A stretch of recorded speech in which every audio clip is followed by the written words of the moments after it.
नमस्कार. तुम्हाला माहीत आहे का? आपल्या मुंबईमध्ये 105 वर्षापूर्वीचं एक चायनीज टेम्पल आहे, जे तुमच्या सगळ्या प्रश्नांची आन्सर देतं. नाही ना? चला तर मग. डॉकयार्ड स्टेशनपासून 10 मिनिट अंतरावर असलेल्या कुआंगकुंग टेम्पलला आम्ही व्हिजिट केलं. स्वातंत्र्यापूर्वी जे व्यापारी यायचे, त्यातल्याच एका साऊथ चायनीज कम्युनिटीने हे मंदिर बांधलेलं आहे. त्यामुळे 50-60sला या जागेला चायनाटाऊन म्हणून ओळखलं जायचं. हे मंदिर 2 मजल्याचं असून खालचं जे फ्लोअर आहे ते गुआंगिंग या चायनीज देवीला डेडिकेटेड आहे. ती दया, शांती आणि सन्मानाचं प्रतीक आहे.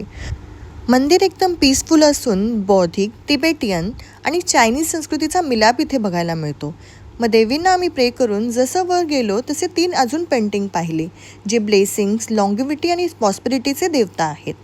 मग जसं आम्ही मेन मंदिरात एंटर केलं, त्याची वाईब एकदम भन्नाट होती. इथे तुम्हाला ज्यांच्या नावावर हे मंदिर आहे कुआंगकुंग, त्यांची पेंटिंग आणि एक वॉरियर गॉडचं स्टॅच्यू पण मिळेल. तिकडचे जे केअरटेकर आहेत ते इतके चांगले आहेत की ते तुम्हाला स्टार्ट टू एंड गाईड करतात की कसं तुम्ही अगरबत्ती ओवाळावी, कुठे ओवाळावी, कुठे तुम्ही मेणबत्ती लावावी आणि पुढे काय करावं. मग त्यांनीच आम्हाला एका टेक्निकबद्दल सांगितलं, जे होतं फॉर्च्यून टेलिंग टेक्निक, जे की 3 सेंचुरीपासूनचे चालत आलेलं आहे. मग आम्ही पण ते ट्राय केलं. बेसिकली हे जे वुडन स्टिक आहेत, जे तुम्ही बघताय, ते तुम्ही आपल्या मनात एक प्रश्न घेऊन शेक करायचे. त्यानंतर जी पण स्टिक पडेल ते तुमचं आन्सर असतं.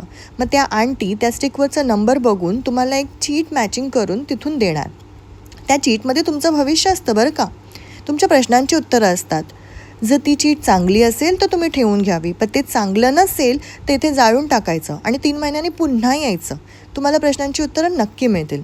माझी तर खूप चांगली होती आणि मला हे मंदिरही आवडलं. मग तुम्ही कधी येताय कुआंगकुंग टेम्पलला?